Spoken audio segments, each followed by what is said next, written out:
做完一日嘢係咪好攰呢？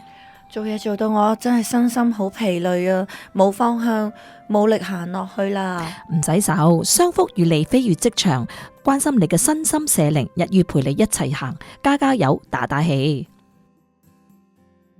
Hello， 大家好，商福與你飛越職場又同大家見面啦。咁我哋4月份嘅主題係壓力，咁而今日呢，我哋係健康篇，有飛牧啦，同埋 Winnie 係啦，大家好。咁我哋呢就今日嘅主題係乜嘢咧 ，Winnie 啊？就係壓力咯。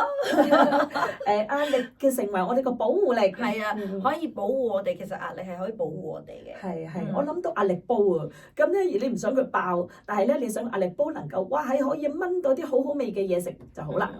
其實壓力就係一個推動力嚟嘅。原本咧有少少壓力咧係冇問題嘅，我哋可以解決到，而且咧係會令到我哋咧可以諗方法咧去挑戰，去過咗嗰個問題嘅，咁先可以進步噶嘛。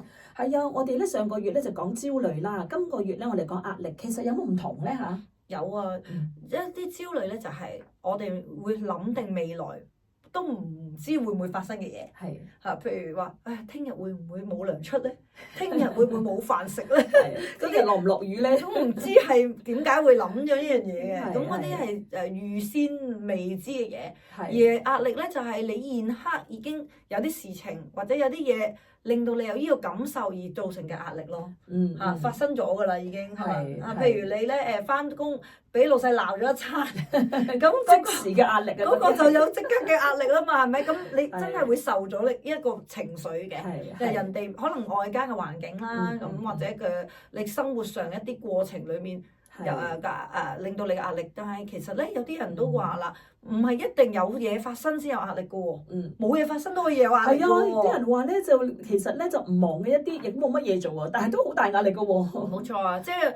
冇嘢做又驚，有嘢做又驚啊！真係，係啊，冇嘢做嘅時候就可能會諗死啦！我點解人哋做咁多嘢，我好似冇嘢做嘅，我又有壓力咯喎，對自己嘅壓力啊咁樣。咁其實來源咧係咩多啦？咁所以我哋要睇嘅就係由你生活上開始啦。咁有時我哋喺現今社會啦，我哋覺得好多時都係溝通上都會有壓力。好似我哋之前有講過話社恐呢樣嘢。哦，係啊。係啊，咁因為社恐咧，佢其實講緊係話，而家啲溝通方式已經同以前唔同咗。咁以前可能係講緊我哋都會係面對面溝通嘅。有咩傾出嚟傾啦咁樣。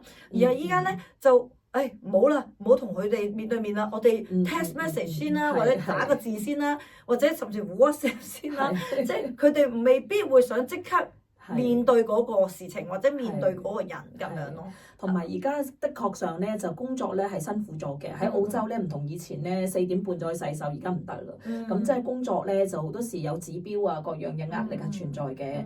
咁其實咧我哋即係呢啲嘅來源咧，咁我哋即係點樣可以衡量咧？我哋有個方法㗎喎。不過咧我哋咧就喺呢個精華片段咧，我哋唔講啦。咁咪邀請大家咧去睇翻我哋嘅1小時錄影。咁你點下邊嘅連結咧，就可以睇翻咧1小時嘅呢個錄音嗰段係啦，錄音個 full version。咁我不如講下咧，其實咧有啲咩辦法去面對咧嚇？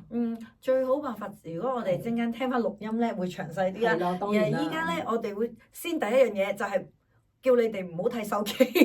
嗱，依家你睇緊唔好熄住，咁樣因為咧係啦，我哋講緊係如果你需要減壓嘅時候，預留一個30分鐘嘅時間，就放下手機，放下屏幕，唔好睇 mon，冇電視，冇電腦，冇手機，咁你咧接觸融入大自然咁樣。咁呢個融入大自然唔係講緊你揸住個手機行山咁樣咯，亦都唔係掛住揸住個手機影嗰啲海景咁樣咯，而係真係完完全全自己眼耳同埋感受全部係融入大自然嘅。眼就可能睇到係啦，眼就睇到沙灘啊，好靚啊，陽光啊。原來咧聽到啲雀仔叫啊，跟住手咧就可能執啲沙啊，感受下啲沙嘅熱度啊，行下咯，除下對鞋行喺沙灘，係啦，赤腳接觸個地下係更加好啦，嗰個 grounding 嚟。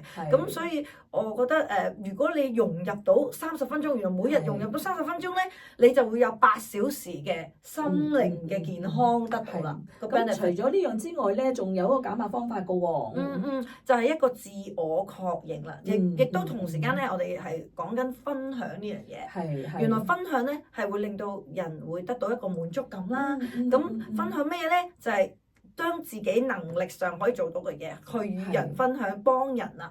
例如咧，原來你可以唱歌嘅，你把歌聲好好聽嘅，咁有啲人就走去街嗰度演唱啊。佢未必係需要你嘅回應或者俾錢佢，但係佢可能覺得好開心，我唱歌俾人聽，我自己都好療愈，人哋又好療愈喎。咁呢樣共享嘅感覺咧係好滿足感嘅。其實呢個滿足感咧，亦都係提醒我哋咧，當面對壓力嘅時候咧，要知道你所做嘅有咩目標。即係如果你所做嘅係有呢個目標性，或者係有一個即係使命感，咁令到嗰啲所做嘅壓力咧都可以去化解嘅喎。譬如好似聖經上面嘅人物啦，咁我哋提到保羅咧就係面對壓力嘅大到不得了咯。咁佢咧包括咧就唔單止係即係喺傳福音上邊嘅時候經歷好多實質嘅挑戰啦，譬如去坐船，佢又可能會遇到海難啊，咁啊又側邊啲敵人咧就會捉佢啊、打佢啊、坐監啊，咁連帶自己教會嘅弟兄姊妹都會對佢指指點點啊，好缺乏啊，咁各樣嘢其實噏都噏唔到咁多，其實個壓力咧嗰個指數咧就去到90%嚇。咁究竟佢點樣去面對佢嘅壓力咧？就係祈禱啦，我相信。祈禱同埋咧，其實保羅就係做緊嗰樣嘢，就係啱啱你哋所講嘅。佢其實做緊嗰樣唔係為自己，佢分享嘅。分享佢生命，犧牲嘅時間，佢挑戰咧，佢所做嘅嘢咧，佢哋唔係白費嘅。對佢嚟講咧，呢一種嘅即係面對壓力嗰啲工作咧，係能夠可以令到人係受益處。因為佢知道佢嘅意義喺邊度。係啦，即係呢個目標啊，呢個嘅意義，佢嘅使命帶俾佢個動力，所以呢個壓力煲咧對佢嚟講咧就唔會爆炸嘅，而佢呢個能量咧就愛嚟咧去炆一餐好美味嘅食物嚇。咁個身體佢會因為你嘅心咧，亦都影響身心啊嘛，身心係關聯嘅。身體健康好啦，佢有個心理健康，佢就令到佢身體都推動到佢 OK 啦，可以繼續行呢條路。但係如果調翻轉咧，佢心理都唔平衡啦，咁佢其實係身體都會垮啦，佢就做唔到㗎啦。咁所以鼓勵即係聽眾咧，就係去聽翻我哋1小時嘅 full version 錄音咧，你就更全面了解到其實我哋點樣去面對壓力。咁即係保羅都俾咗我哋個榜樣，即係當我哋去遇見困難嘅時候，即係呢啲壓力嘅時候，即係我哋最重要係睇到嗰個意義喺邊度，將壓力化為動力嚇，咁要成為我哋嘅保護網咯。咁係啦，就邀請大家去繼續收聽收睇我哋商福與你飛越職場嘅節目啦。咁我哋呢個節目今日咧就到呢度，咁請大家去繼續支持我哋，咁我哋就暫時要 say goodbye 先啦，拜拜。商福與你飛越職場係由商福職場鹽光視傳贊助播出。如果有任何嘅詢問，歡迎打電話嚟0430095865，或者瀏覽我哋嘅網站 www.besoftandlight.org.au。